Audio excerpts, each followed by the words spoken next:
Gently close your eyes.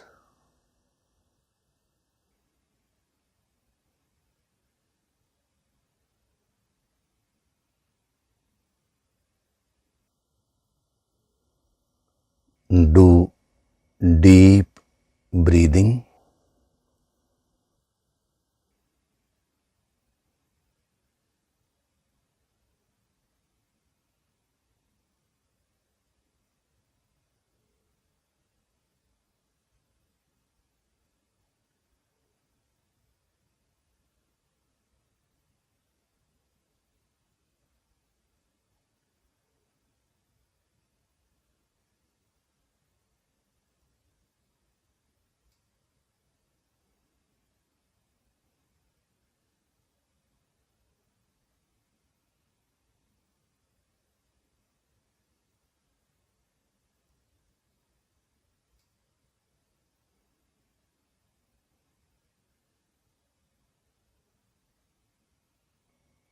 We'll chant Om once together. Synchronize the chanting of Om with your exhalation.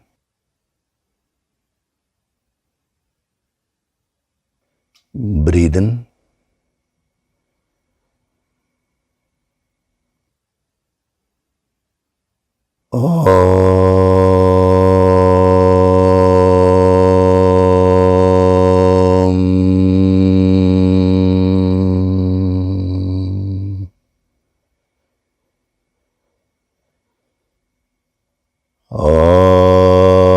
Sahana vavatu, sahanau bhunaktu, sahaviryam karavavahai, tejasvinavaditamastu ma vitvishavahay. Om Shanti, Shanti, Shanti.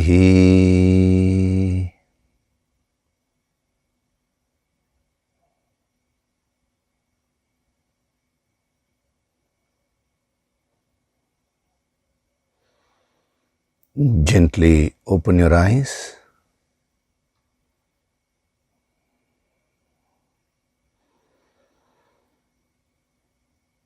We'll chant from verses 11 to 15 of chapter 3. Devan bhavayatanena, Devan bhavayatanena, te deva bhavayantu vaha, te deva bhavayantu vaha, parasparam bhavayantaha, parasparam bhavayantaha, Shreyah paramavapsyatha, Shreyah paramavapsyatha, Ishtan bhogan hi vo devaha, Ishtan bhogan hi vo devaha, dasyante yajna bhavitaha, Dasyante yajna bhavitaha, taidattana pradayebhyaha, Tairdattana pradayaibhyaha, yo bhungte stena eva saha, Yo bhungte stena eva saha, yajna shishtashinah santaha, Yajna shishtashinah santaha, muchyante sarva kilbishaihi, Muchyante sarva kilbishaihi, bhunjate te tvagam papaha, Bhunjate te tvagam papaha, ye pachantyatmakaranat, Ye pachantyatmakaranat, annad bhavanti bhutani, Annad bhavanti bhutani, parjanyadanna sambhavaha, Parjanyadanna sambhavaha, यज्ञात् भवति पर्जन्यः यज्ञात् भवति पर्जन्यः यज्ञः कर्म समुद्भवः यज्ञः कर्म समुद्भवः कर्म ब्रह्मोद्भवं विद्धि कर्म ब्रह्मोद्भवं विद्धि ब्रह्माक्षरसमुद्भवम् ब्रह्माक्षरसमुद्भवम् तस्मात् सर्वगतं ब्रह्म तस्मात् सर्वगतं ब्रह्म नित्यं यज्ञे प्रतिष्ठितम् नित्यं यज्ञे प्रतिष्ठितम्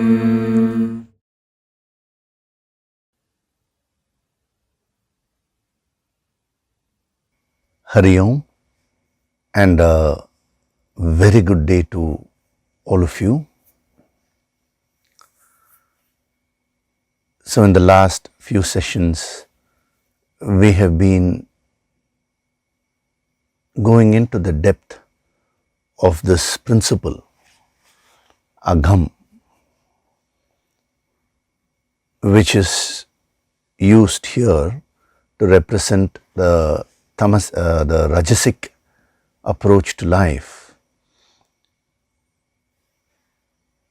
Rajasic approach to Parasparam, the give and take principle of life. So as I told you earlier, the three gunas, Sattva, Rajas and Tamas, are not absolute. You can apply them anywhere. They are actually adjectival in nature. See, when you say something is good or bad, now it is relative. You can't exactly define what is good in its absolute terms. What is good for one person may not be good for another person. What is bad for one person may not be bad for another person. So the application of these three gunas will keep on changing dynamically. So it can be applied in every aspect of your life. If you want, you can classify colors into sattvic colors, rajasic colors and tamasic colors. Your very way of functioning, let's say the way you carry yourself, that can be classified into sattva, rajas and tamas. The way you speak, again it can be classified into sattva, rajas and tamas.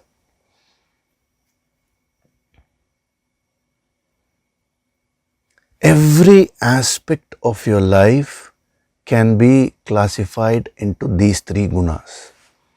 And when you practice, when you learn to classify all the aspects of your life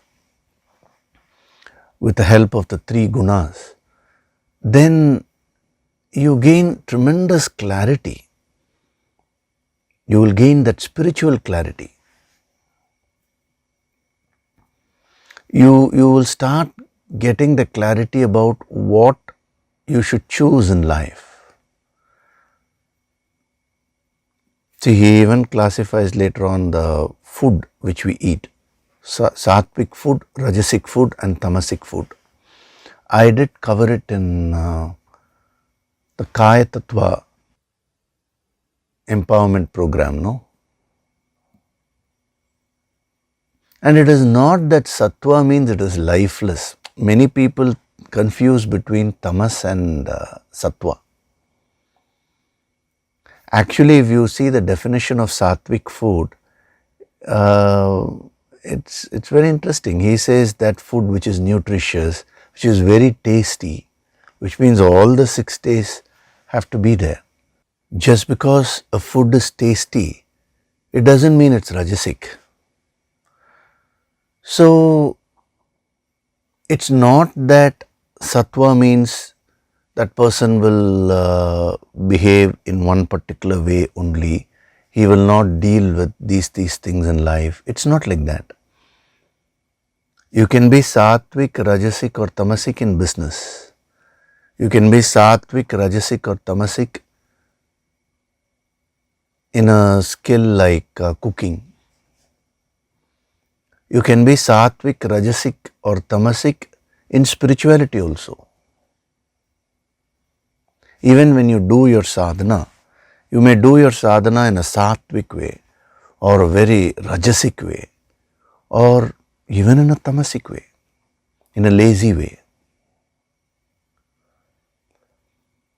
So when we come across such wonderful applications of the 3 gunas, we should appreciate that it helps us to understand the principle better. That is one thing. But apart from that, through this analysis, we also get a lot of wisdom about the 3 gunas themselves, the sattva, rajas and tamas. That is the biggest advantage. And remember one thing, it is not always black and white in life. That is either this or that. It doesn't go like that. Life comes to you as a mixture. If you literally take tamas, for example, if you go by the dictionary definition of tamas, sleep is an aspect of tamas. That doesn't mean you should not sleep if you have to be non-tamasic. When sleep is properly regulated, it becomes sattva. When the same sleep is disturbed, it becomes rajas. And when the same sleep is overdone, it is tamas. So it is not per se your action, or it is not per se that particular object. It is how you relate with it. What kind of effect does it give finally? All these things put together determines whether it is sattvic, rajasic or tamasic. And even when we say sattvic, rajasic or tamasic, you will not be having just one guna. It will always be a mix of all these 3. So in sadhana, what are we trying to do? We are trying to maximize the sattva element and keep a basic amount of rajas to fulfill our duties, and a minimum amount of tamas to be able to take rest and all that effectively, so that you can come back to your work with full vigor. This balancing is what is the key.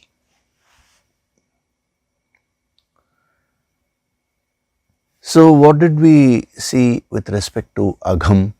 Agham means, first we saw agham means accident. Accident means imperfection, errors. Why is it that a rajasic person is prone to errors? Because his or her mind is stressed. Whenever your mind is stressed, you are prone to more errors. Whenever your mind is calm and composed, you are prone to less errors. I am not saying there will be no error at all. In life, things can go wrong here and there. But a rajasic temperament leads to continuous errors. And as the stress increases, the errors will become more. A typical example of that is that many students have told me that when they study everything and go to write an examination, during the exam time they make a lot of mistakes. But the same problem when they do after the exam is over, they are able to solve or answer all those questions properly. It means it is not lack of knowledge or skill there. When you are facing the examination, the mind is stressed. And whenever the mind is stressed, there is a possibility of error. The chances of mistakes increase.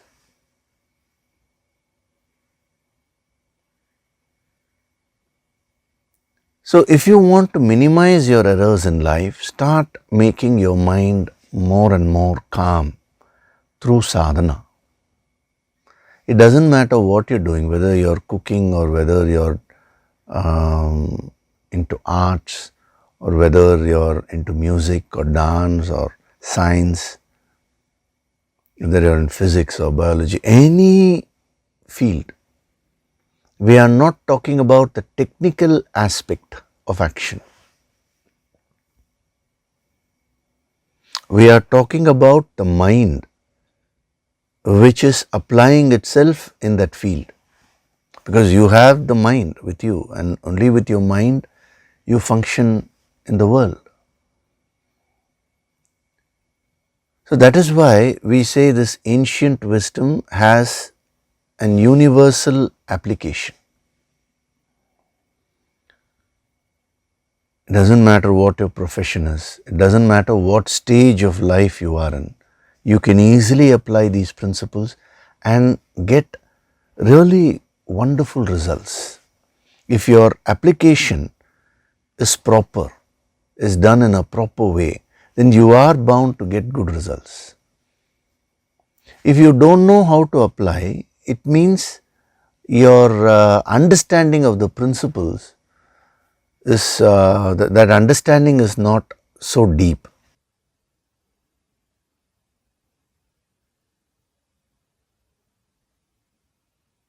So that is the implication of accident.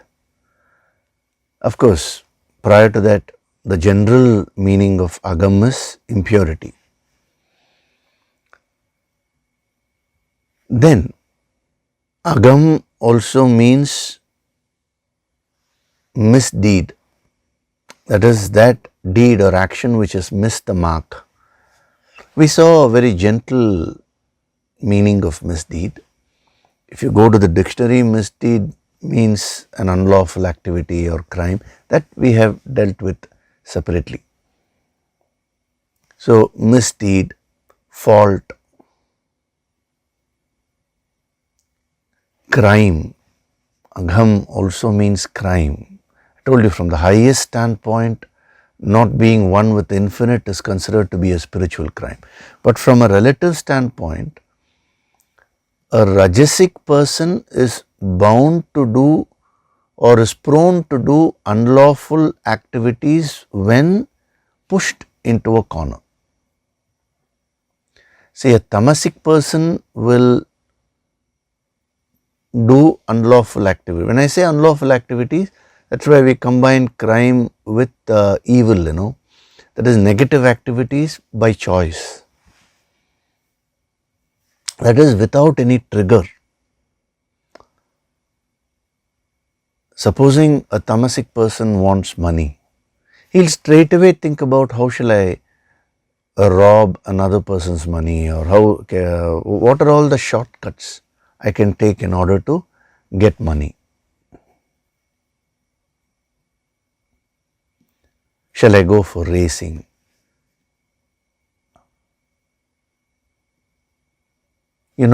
All kinds of risks he will take. So, whenever you act in a tamasic way, I want you to go back a bit and look at the tendency in your personality which pushed you to act in that way. If you are successful in locating that tendency, and if you do your sadhana, that tendency itself can be rooted out of your personality. So you will always look for shortcuts when you are tamasic. So in order to get the results in the shortest possible way, a tamasic person will always look for shortcuts for negative things only. He will not hesitate to do negative things in order to achieve his goal. Whereas a rajasic person is not like that. He will start off in a righteous way, but when pushed into a corner, when he faces obstacles, then he will resort to unrighteous means. That's the meaning of crime, evil, crime, sin.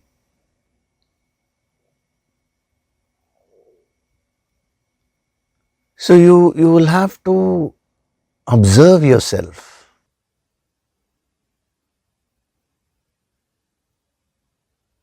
If you have not exposed to yourself from something, from a particular situation, and your mind is very calm, now don't think that you have actually conquered stress. The real test comes only when something goes wrong in your life. If everything is perfect outside and you are very calm, now you should not conclude based on that immediately. When you face a challenge, how is your mind reacting? That will determine how rajasic you are or how much of sattva you have. When we complete the sattvic aspect, it will become even more clear. So whenever a rajasic person faces challenges, obstacles, now he will get so stressed and therefore he may resort to some shortcuts at that point of time. So if you really think about it, tamas and rajas are only the same energy only, but the degree is varying.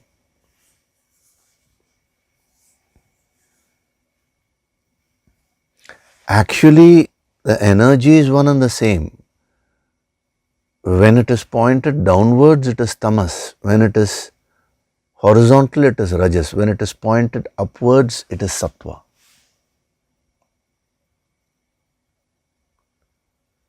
So, a rajasic person, he calls him as agham, that is one who can do evil activities,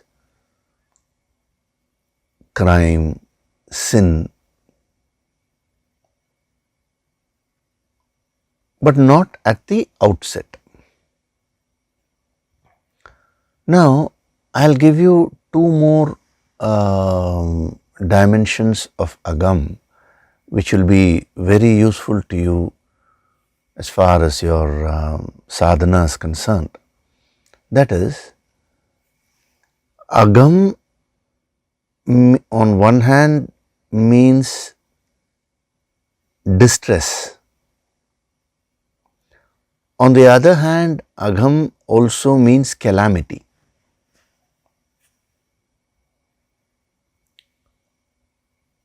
So, calamity refers to things going wrong externally. Distress refers to things going wrong internally, the level of stress or agitations of the mind. So, agham, the one word agham, means both these dimensions. Agham means calamity externally, problems externally. Agham also means distress or sorrow internally. So, when you have a rajasic approach in life, these are the two things that will happen. When you have a rajasic approach in life, these are the two things that will happen. One is, you will have a rajasic approach in life. Second is, you will have a rajasic approach in your sadhana. When you have a rajasic approach in life, these are the two things that will happen. One is, you will have a rajasic approach in life. Second is, you will have a rajasic approach in your sadhana. on one hand, your mental agitations will keep on increasing. You will be internally so agitated and stressed, which will lead to sorrow. That is why we say distress, because all forms of agitation will finally lead to sorrow. Whenever you are calm, it will lead to happiness.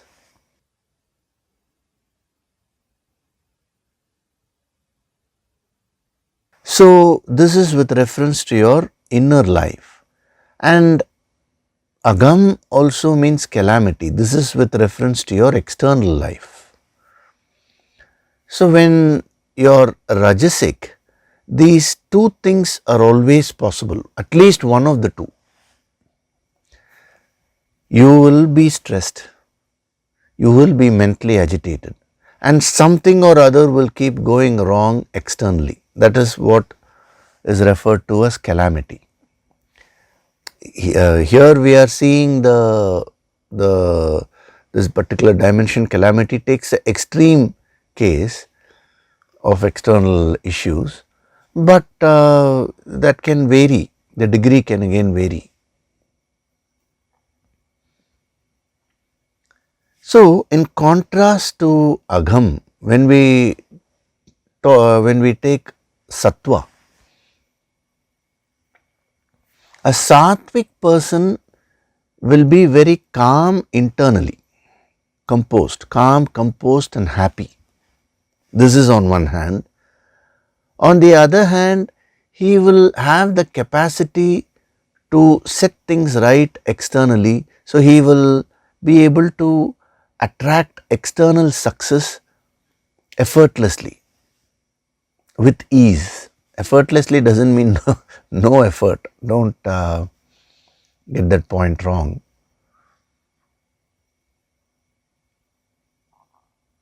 So, sattva inherently is a combination of inner peace and external success. Whereas rajas is a combination of inner stress and external calamity is this. Tamasic person is not in the race at all. He is not acting. So, where is the question of inner stress, external success and all that? So, if you carefully think about what is it that you are seeking in life, it will be these two things only, right? Whatever it is that you are seeking, it will either be a part of external success or it will be a part of internal peace and happiness. Even the external success ultimately leads to internal peace and happiness only. Now, he says, agham, if you are rajasic, you will not get both of these. You may partially, sometimes you may feel peaceful, sometimes you may achieve success in life, but that is more with reference to tamasic people. So, many rajasic people today are successful in the world, but what is the reference point there? The reference point is tamas. Others are very tamasic. Therefore, a rajasic person will be successful there. But if a sattvic person comes, now he or she will be able to achieve this unique combination of total inner peace, happiness and calmness and complete external dynamism and success.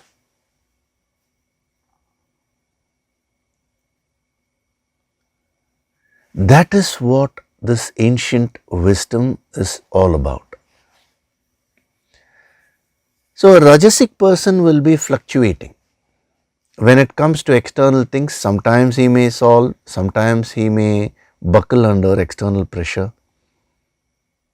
Similarly, when it comes to inner peace, sometimes he will get a glimpse of what that calmness is. Sometimes he will become very stressed. He will keep on fluctuating. Whereas a sattvic person is able to achieve this amazing pair, we can say. That is, he is able to set things right internally and is able to set things right externally also. That is what this ancient wisdom is all about. That is what true spirituality is all about. Yet, people are afraid to take up spirituality because they confuse sattva with tamas. They think spirituality means you will have to leave the world, because tamas externally mimics sattva. Therefore, they connect spirituality to that.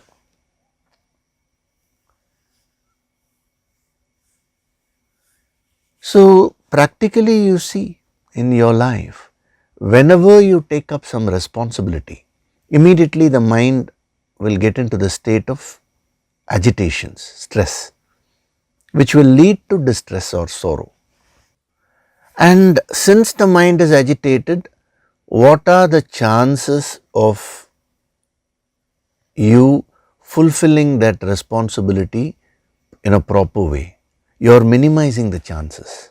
That is why this dimension, calamity, becomes very relevant. Calamity means you will make some mistake, something will go wrong.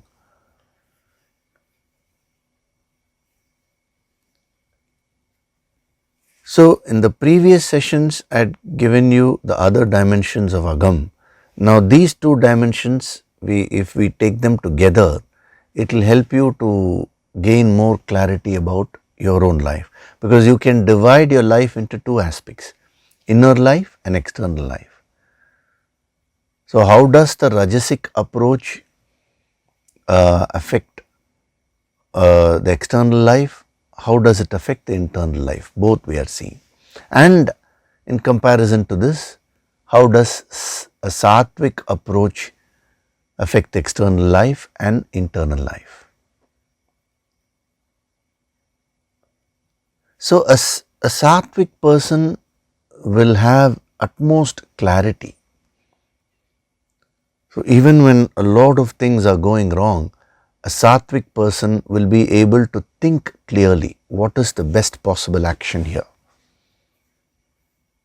Supposing, let us say, you have a financial crisis. Your mind is so agitated. Now, what can you think? How can you solve it? Even if you have some knowledge about finance, you will not be able to utilize it properly. So, a Sattvic mind will be calm and composed. So, the clarity part will remain intact. Whereas a Rajasic person will get into the state of agitations, distress. Therefore, the clarity will reduce. The chances of that leading to external problems are, the chances are more.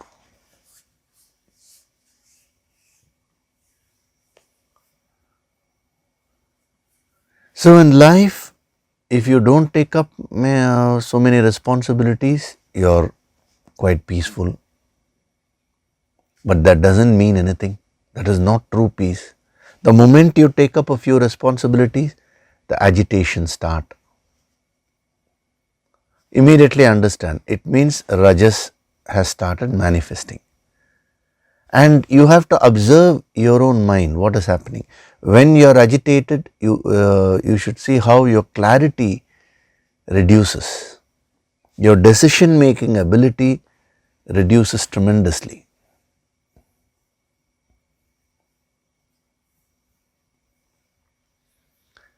And in that confusion, you will take some decision which will lead to disastrous results. That is why he says calamity.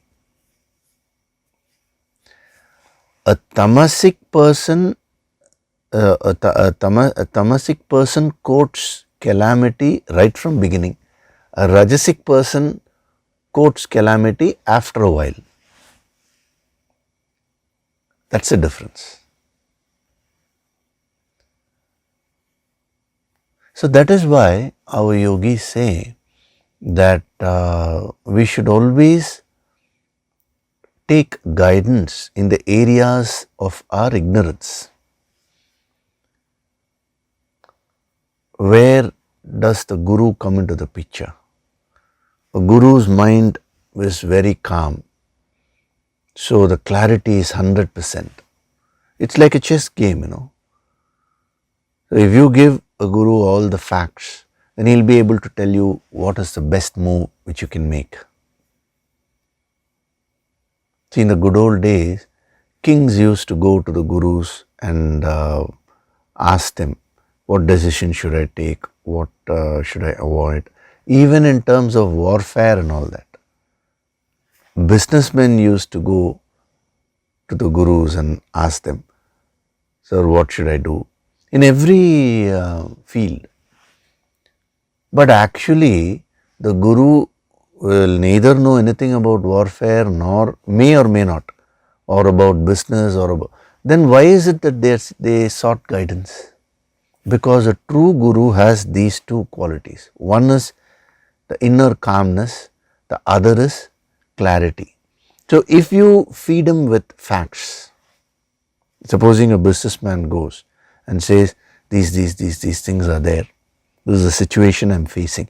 If you give him all the data, then a true master will be able to apply his calm mind and clarity and clearly tell you, if you do this, you will be successful. If you take this path, it can lead to suffering.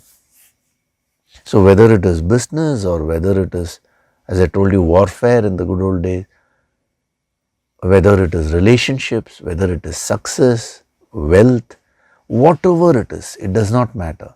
One is that external skill, the technical knowledge, the other is the inner calmness and clarity. So this wisdom equips you to face your life with that inner calmness and clarity of vision.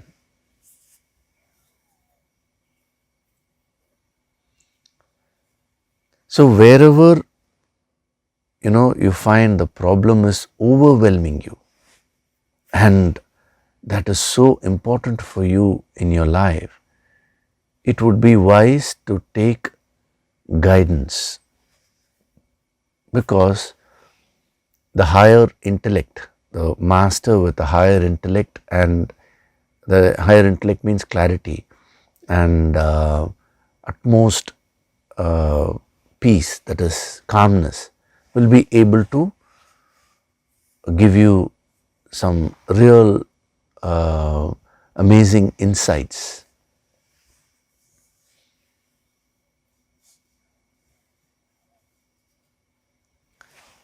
A husband and wife are quarreling.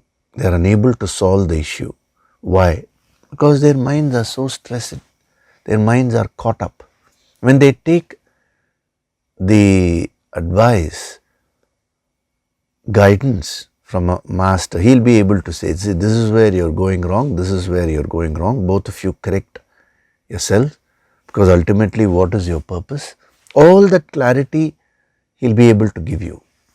So it is not textbookish knowledge. We are talking of the clarity of vision. So along with your technical knowledge, you should also develop these two qualities. That is the opposite of Agham actually. That is internal peace, calmness, and your clarity of vision. So those two things will help you to really achieve whatever it is that you want. Mere technical knowledge will not really ensure that you are successful. See, today unfortunately, the education system itself is focusing only on technical knowledge. This ancient wisdom is not being taught, because they confuse this with religion. The ancient wisdom is Sanatana Dharma. Dharma means your principles, righteous principles. It cannot be confined to any particular religion. These are the laws of life. These are the principles of life. So a person gets very highly educated. Means what? That person has gained technical knowledge about a particular field. That's all. That is also required. I'm not saying that is not required, but that alone is not enough. When a situation, when a challenge comes, how much of calmness are you able to exhibit? When a problem comes, how much of clarity are you having? Is your mind getting clouded? These are all very, very important. That is where this ancient wisdom comes into the picture. So, a person who is rajasic, agham, he will be very stressed internally and he will not have the necessary clarity to handle the challenges of life, and therefore there will be some problem or other which he himself will be creating. That's why the dimension we are seeing is calamity. So the impure ones, that is the agham, who cook for the sake of themselves. Ye pachanti, pachantyatma karanat,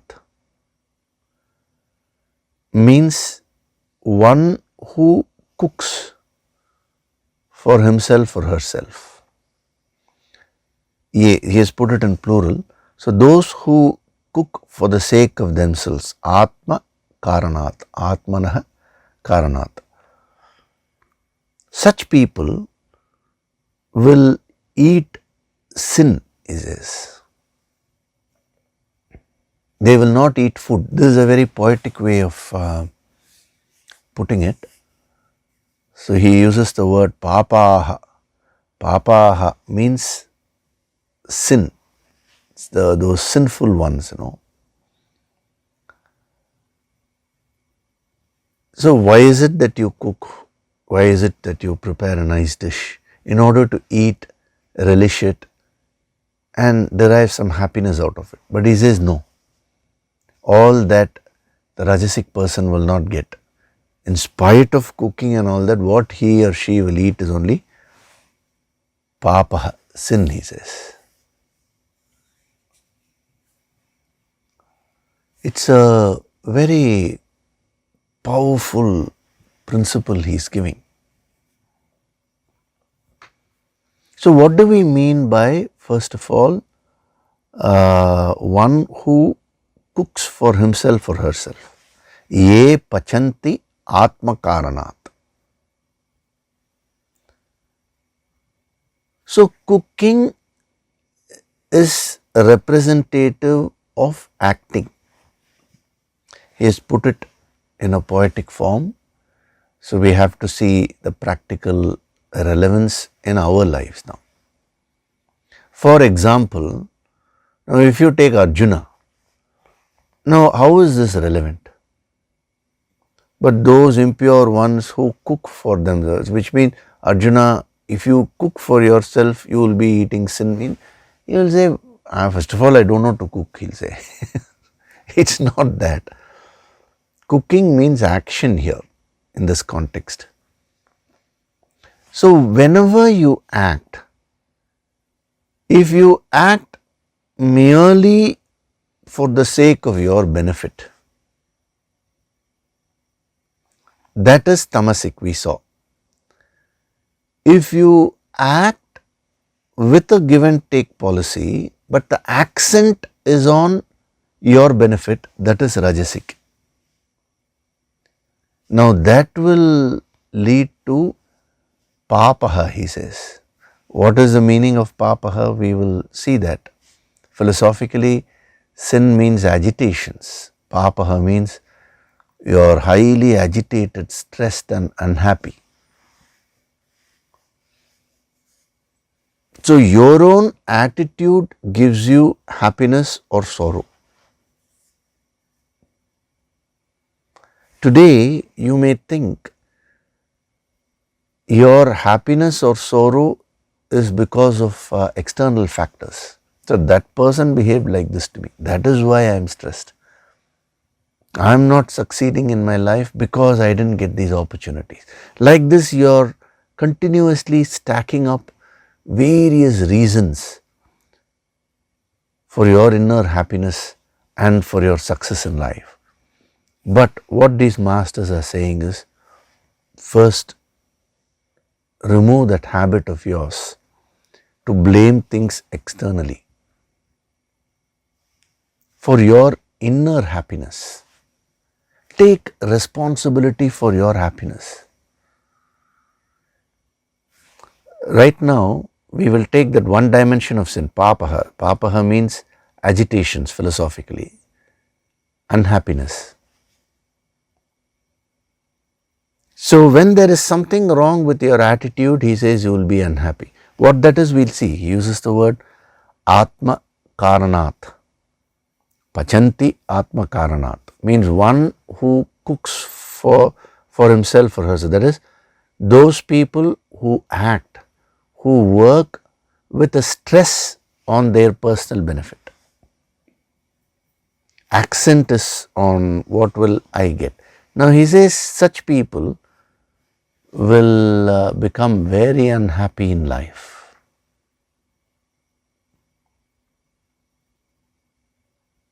When we come to Sattva, now the picture will become very much complete. But first, you need to understand this deeply. So, Atma Karanat means self-interest. I did mention to you a few sessions back, the word Atman is generally used to refer to the soul, to the higher self. Now, if you take that meaning and put it here, you will get into total confusion. One who works for the sake of Atman or the soul, such a person is a sinner, will eat sin. You will come to erroneous conclusions. That is why we always say, don't get caught up with words. Even if you are a real scholar of the language part, let us say Sanskritam language, it doesn't mean anything here. Just because you know the meaning of Atman grammatically from a language point of view, that doesn't mean you will get the deeper message which he is trying to give here.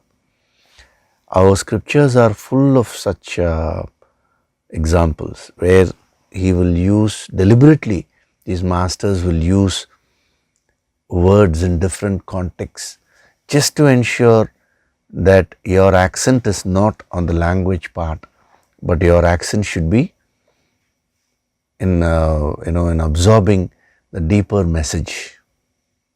That's why Adi Shankaracharya in Bhajagovindam, he says, he saw a grammarian memorizing all the grammar rules, Dukrin Karane. So he said, Bhaja Govindam, Govindam Bhaja Mudamate. Seek Govinda. Govinda means the infinite. Seek the infinite. Worship the infinite. Give value for the infinite. 3 times he says that. Samprapte sannihite kale nahi rakshati dukrin karane.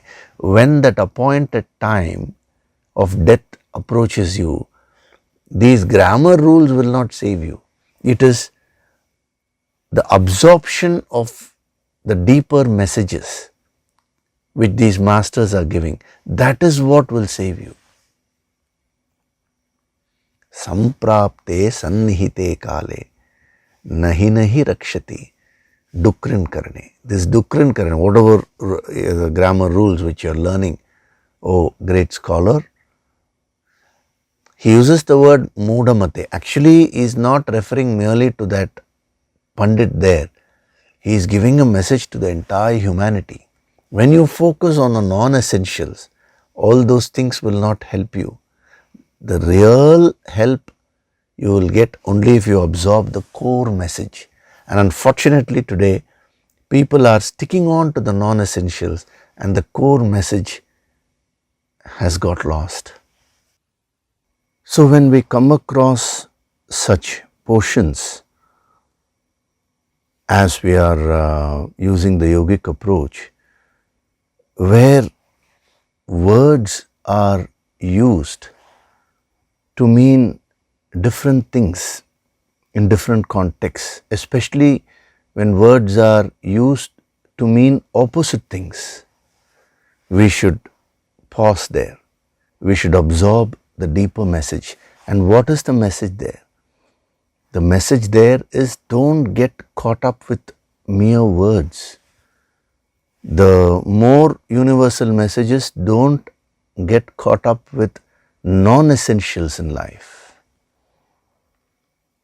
See, what we are dealing with in these Sunday sessions, we are just is nothing but the essentials of spirituality. In every aspect of spirituality, today people are caught up with non-essentials. When it comes to karma yoga, people are caught up with the nature of activities rather than the bhav, the right bhav with which you perform your actions. The nature of activities, those are non-essentials. The bhav is the essential part. When it comes to bhakti yoga, people are just caught up with the rituals part. But what about the devotion, the inner surrender? That is the essential aspect. Similarly, when it comes to jnana yoga, people are caught up with bookish knowledge, external study of the scriptures. But that is not jnana yoga. Jnana yoga is that inner clarity, that discrimination which you develop between the higher and the lower. That is the essential. Again, when it comes to meditation, people are again caught up with so many externalities, which are all non-essentials. The real meditation happens at a very subtle level. So in the yogic approach, we focus only on the essentials. When you take all the essentials together, your sadhana will become extremely effective.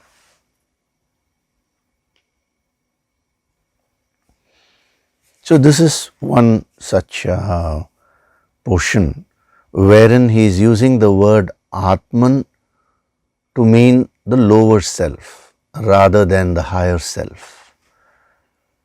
He is not referring to the soul here, but he is referring to the lower self, and that is why it is selfishness. So those people who cook for the sake of themselves, means those people who act, but their bhavana is what is in it for me. Their focus is on self-interest. Now such people, he says, will end up getting agitated. So what is he talking about here when he says Atma Karanat? Atma Karanat means being very calculative, being business-like in every transaction. See, I told you, every transaction has these two aspects. You should not forget that principle of parasparam, because we are studying all this with respect to that only. So, every transaction has two aspects, the giving and taking.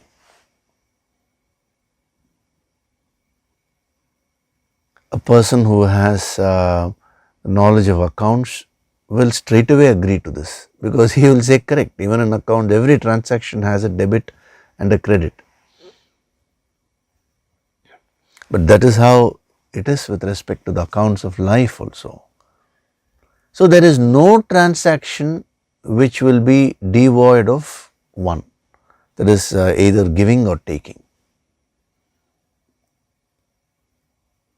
Now, when you are acting, where is your focus or accent?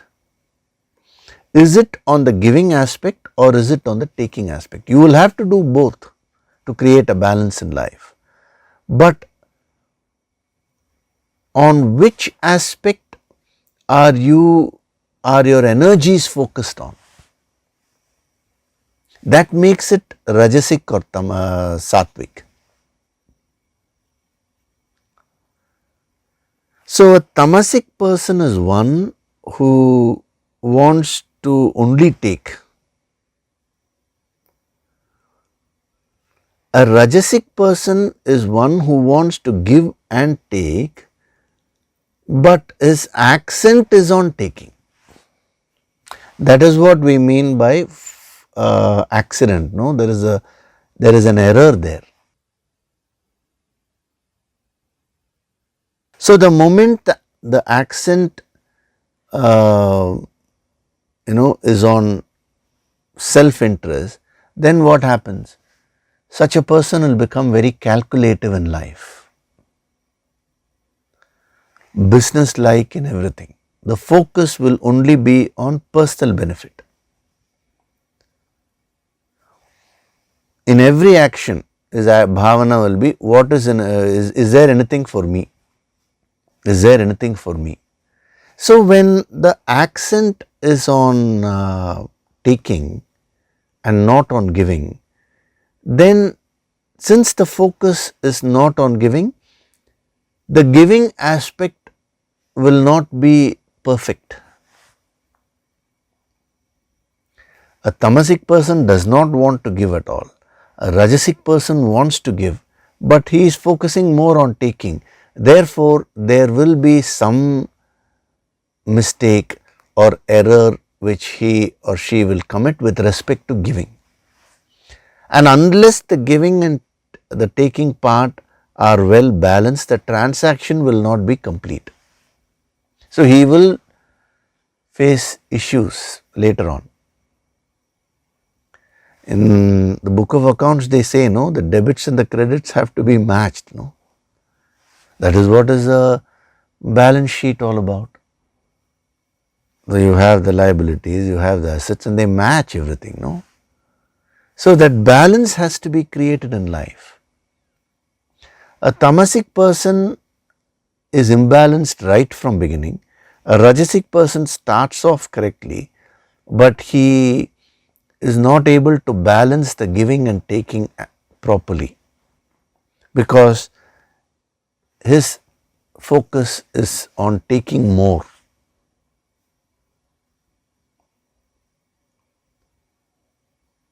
So, there is an imbalance which is created. Whereas a sattvic person, he creates a perfect balance between giving and taking. When we go there, we will see how. Because your question would be, so rajasic person is creating an imbalance because he focuses on taking. Sattvic person, if he focuses on giving, won't that also create imbalance?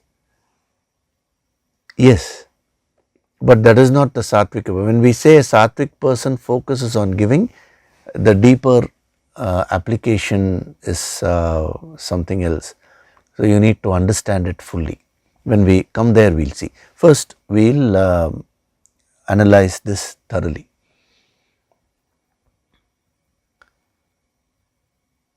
So, a Rajasic person has this business-like attitude towards everything. What is in it for me?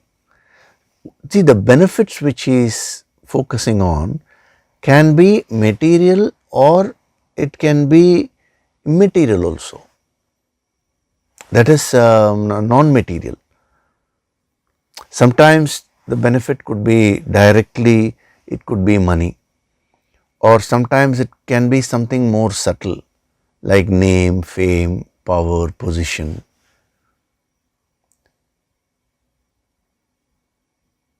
So what am I going to get in return? He invests all his energies on that.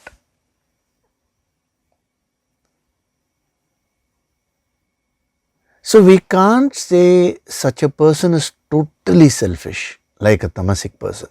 But at the same time, we can't say this person is very unselfish or even selfless and all that. He's somewhere in between.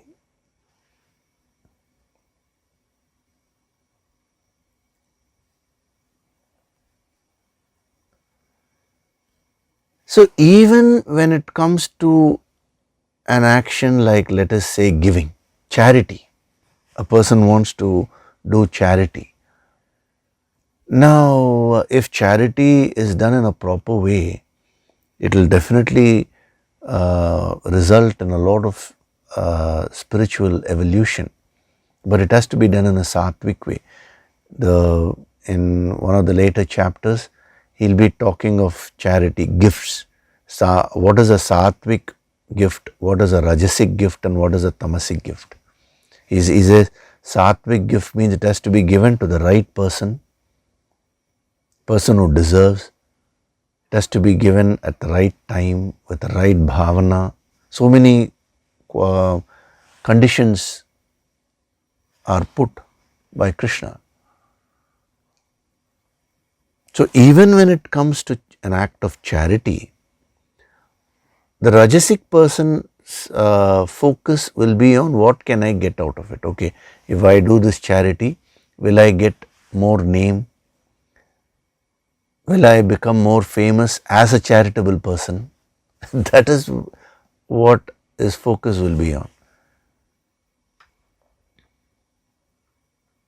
Many people, especially it's very amusing when we go to some of the places of worship or so-called service organizations, the centers. It will be full of the names of sponsors. This person name will be there. He has donated this much, donated this much. They get a pride out of that. I have done this and I want my name to be put there. No doubt they have done an act of charity, but that has been polluted by this bhavana of self-interest. So they don't get the full benefit of that action.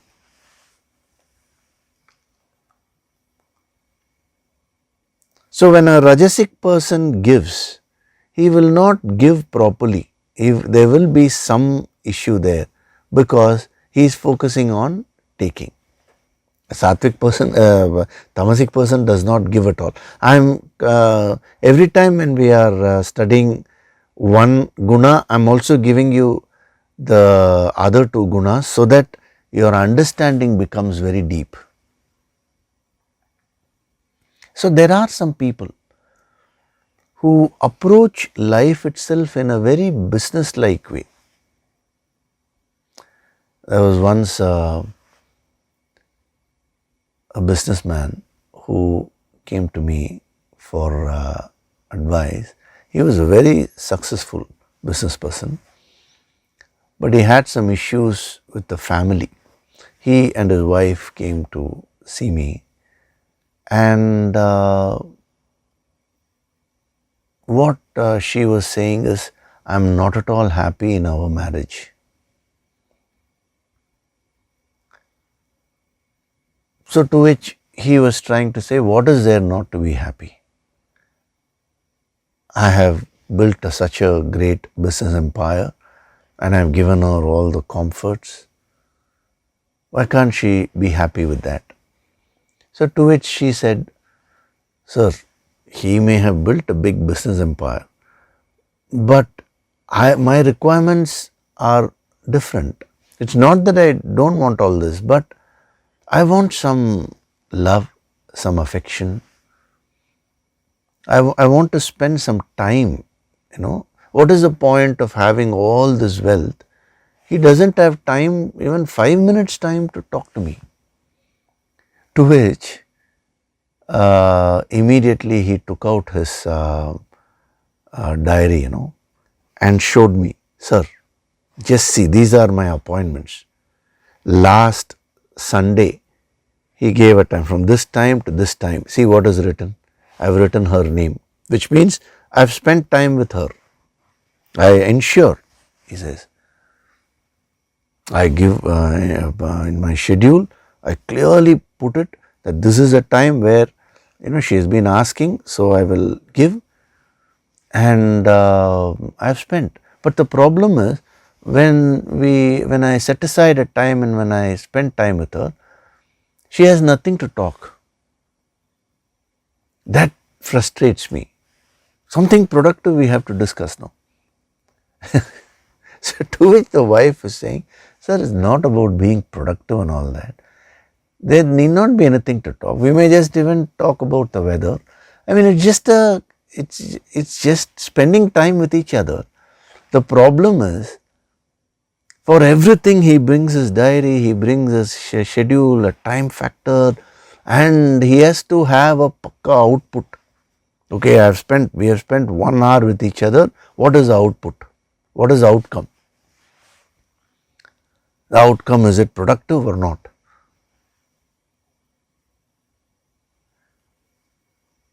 So then, of course, I had to tell him that, see, you have to build your awareness. You are no doubt very good in your field of business, but when it comes to relationship, you've not learned what is a relationship. A relationship should be based on love, affection.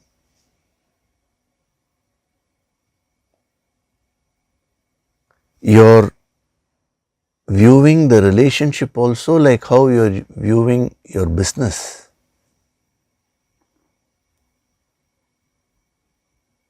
First of all, I said, stop writing in your diary that this time is meant for spending time with wife, this time is spending time for children, because that itself was creating pressure for him.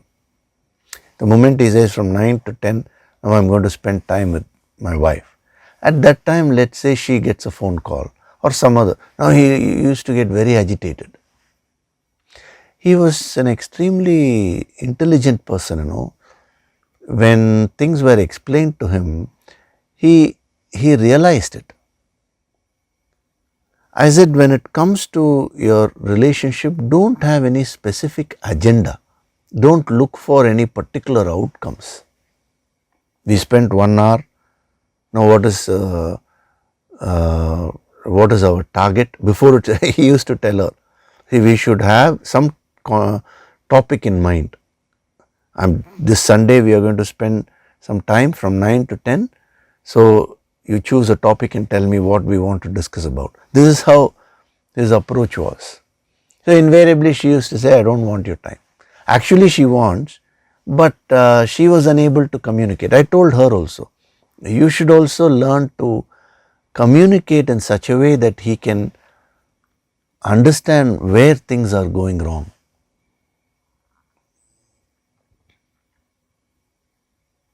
So she gained clarity in terms of communication, and he gained a lot of clarity in terms of how calculative he had become in the process of leading his life. That is, giving too much of value to the outcome. So when you're doing business, follow the rules of business, I told him. Everything in business is profit or loss. Yes, You don't do business to attract loss, That is quite natural. But when it comes to personal relationships, it's not a question of profit or loss. It is a question of love and affection. The exchange of love and affection has to happen. Sometimes you may not talk anything. I told him, both of you may just simply be sitting quietly next to each other, probably just enjoying a cup of tea or coffee, or it could be anything. You can't define it like that. You should learn to relate to the person with reference to your emotions, not with respect to your calculations. So I asked him, what about next week? Have you put a time? He said, yes, not for 1 week, but for next 6 months. I said, in front of me, take your pen and strike off all that. He did that. Sometimes during that time the mood may not be there. Some other time spontaneously it will be very conducive to share some good moments with your wife. So you will miss out on all that. The amazing part is actually deep within him, he had a lot of love for his wife. That's what she understood. Because he was saying, all this I am building. Why? Because I want both of us to be happy. He was genuine in that. But because of the rajasic attitude, there was an error, mistake. So if you are not careful, every aspect of your life will become very, very calculative. That is, you will become very calculative in every aspect of your life.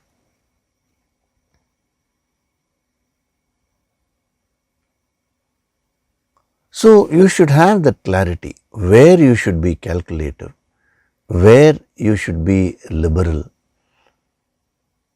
where you should employ your emotions, where you should employ your intellect. That is analysis. That clarity should be there. This wisdom gives you that clarity.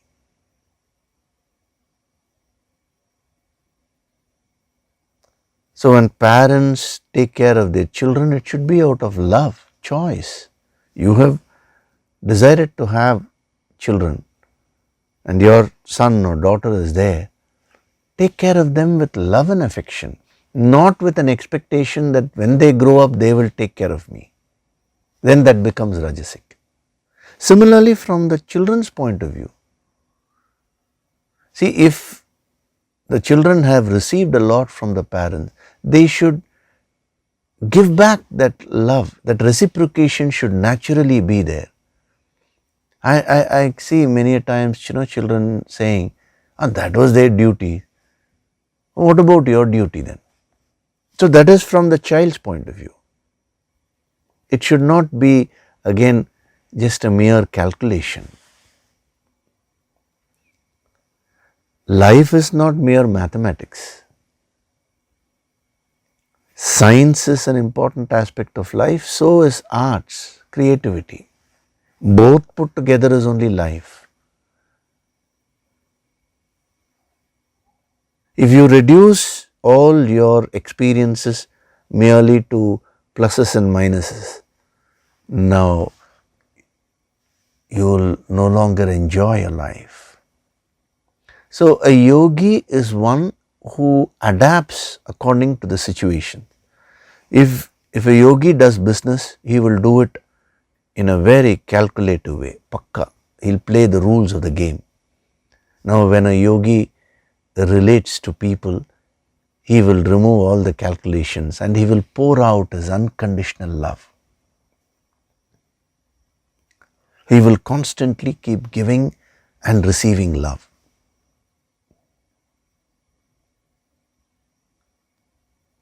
Whatever activity a yogi does, he will play the rules of that game to perfection. That is sattva.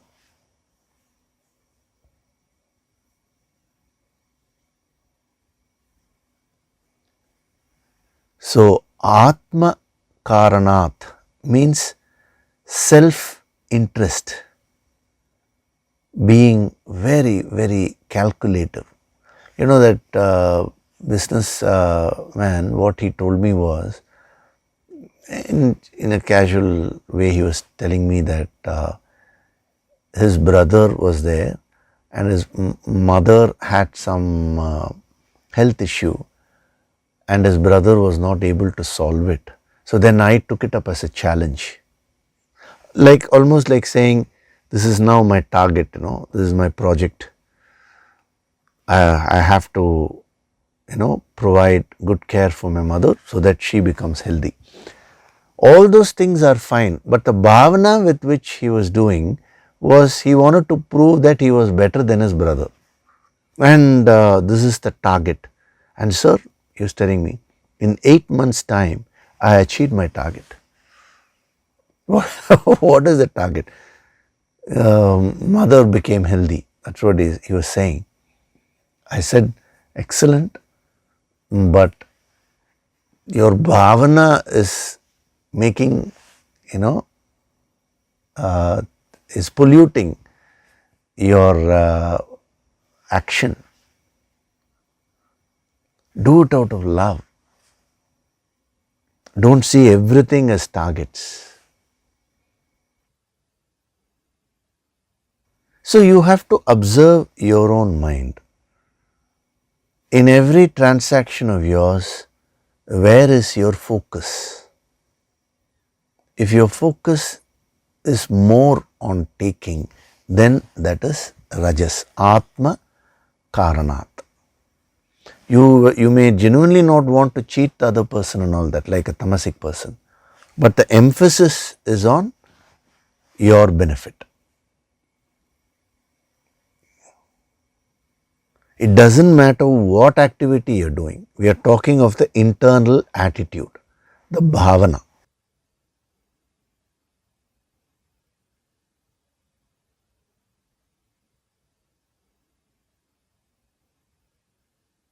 So when your accent is on taking, then he says you will eat papaha, sin. Papaha has many dimensions, but first we'll take the philosophical, in the philosophical context, sin means agitations, stress.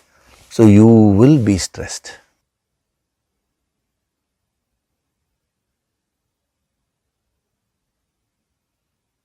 So you have to work from backwards. Wherever you're stressed, wherever you're unhappy, now find out in those activities which have led to this unhappiness, there was a giving, there was a taking. Where was my focus? And you will invariably find that your bhavana would be more on self-interest. Okay, so we'll stop with that here. Once we finish this, then we'll be getting on with the sattva, which will complete the picture. And when we come to sattva, you will be fully ready. I've already covered a lot of sattvic aspects, so many of those things will be good revisions for you and more depth will be added. So when you learn all that, that is going to be your course of action. Okay, so now we'll do nididhyasana, meditation. Gently close your eyes.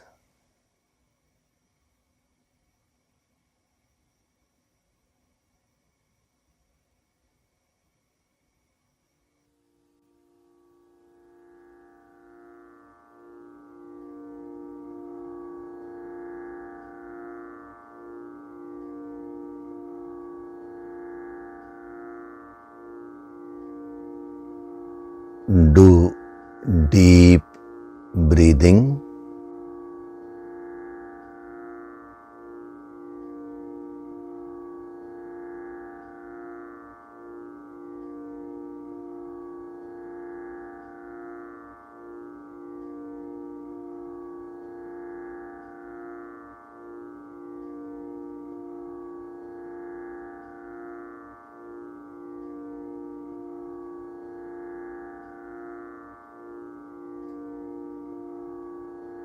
With every breath,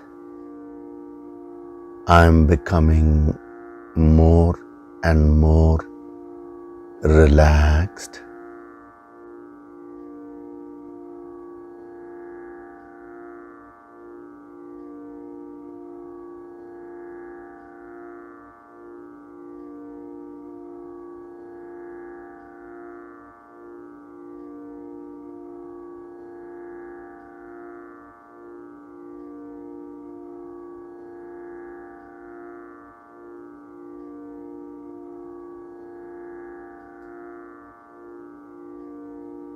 Feel the divine vibrations.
With every breath, I am going deeper and deeper into myself.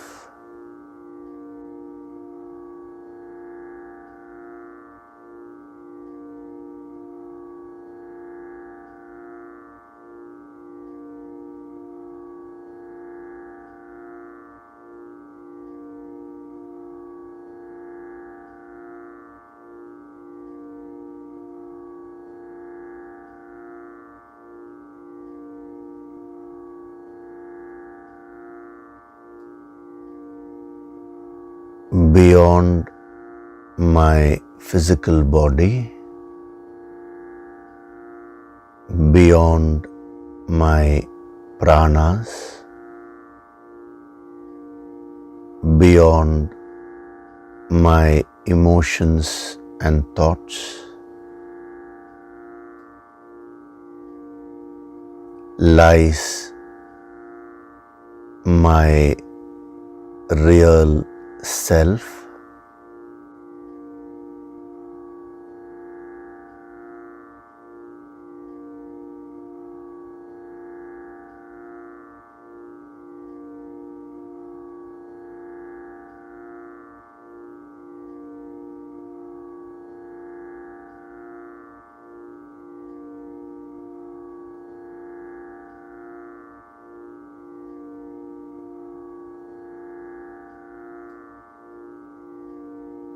My higher self is infinite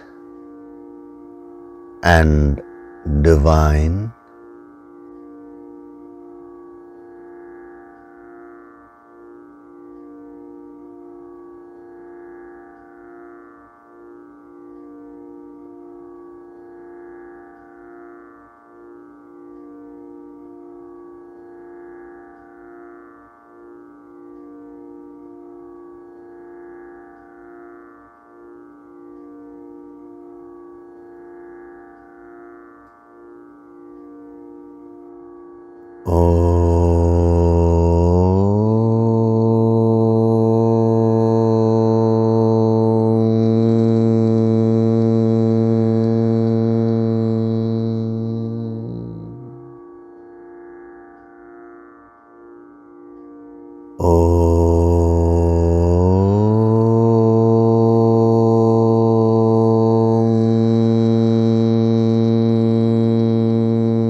From this moment onwards,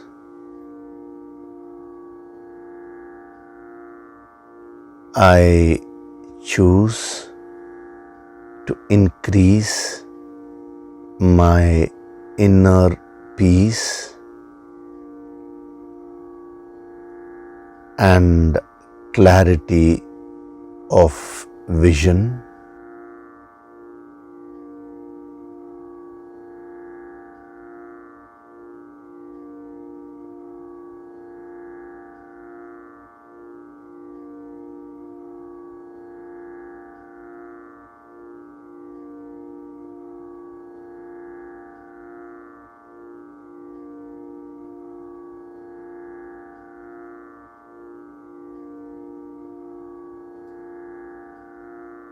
I am Swayam Prakashit, self-illuminating.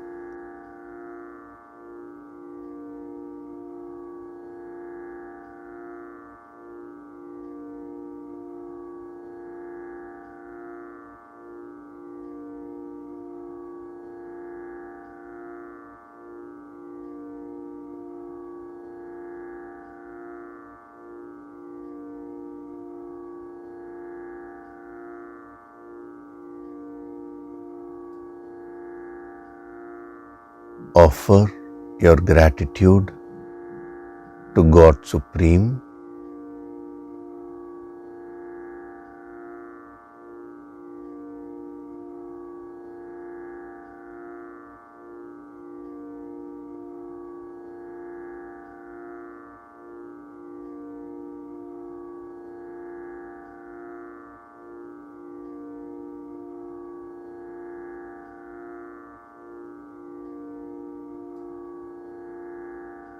Offer your gratitude to your Guru and all the holy masters.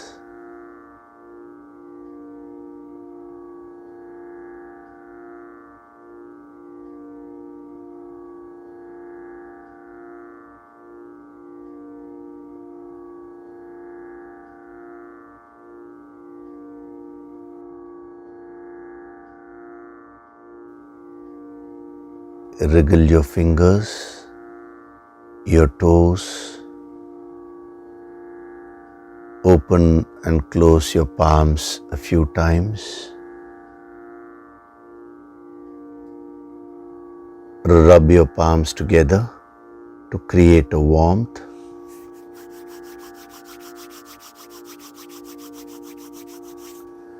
And cup your eyes with your palms.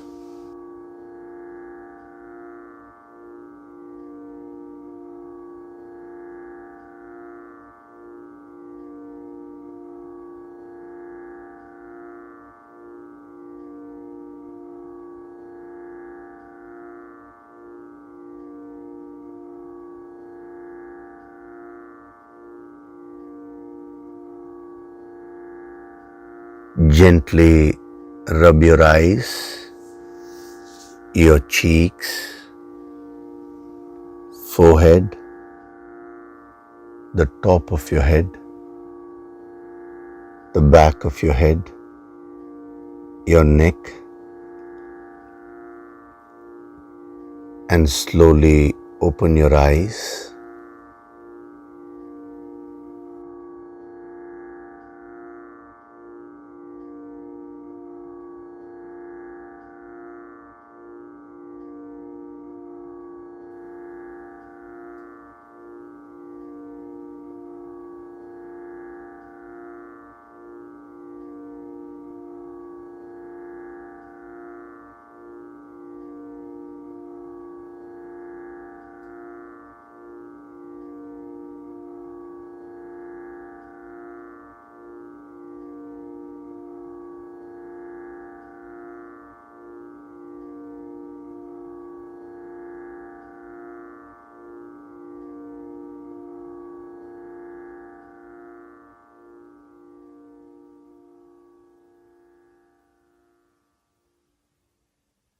Welcome back.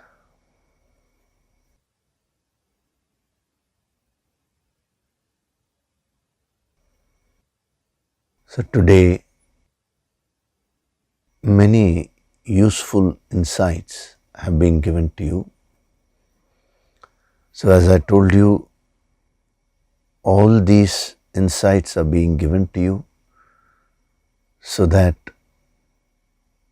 you understand yourself better and you also learn the higher principles of life in a systematic way.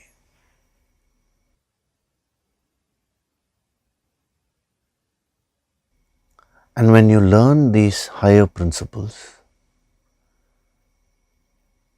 your ability to face the challenges of life will increase to a tremendous extent. As a sadhak, you are always in a position of strength because you are equipped with a higher clarity now.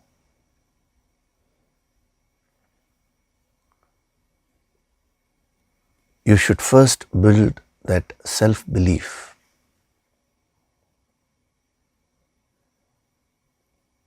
So reflect on all the points which were given,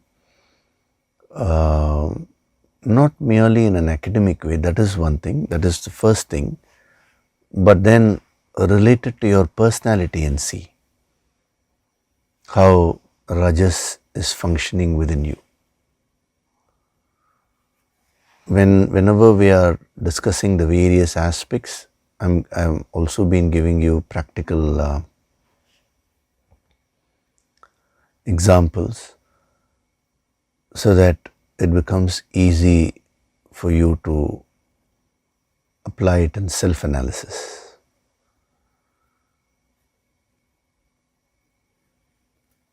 In the coming sessions after this Rajas, we'll be getting into the sattva, the sattvic approach towards give and take. That will be very interesting and useful, extremely useful for you.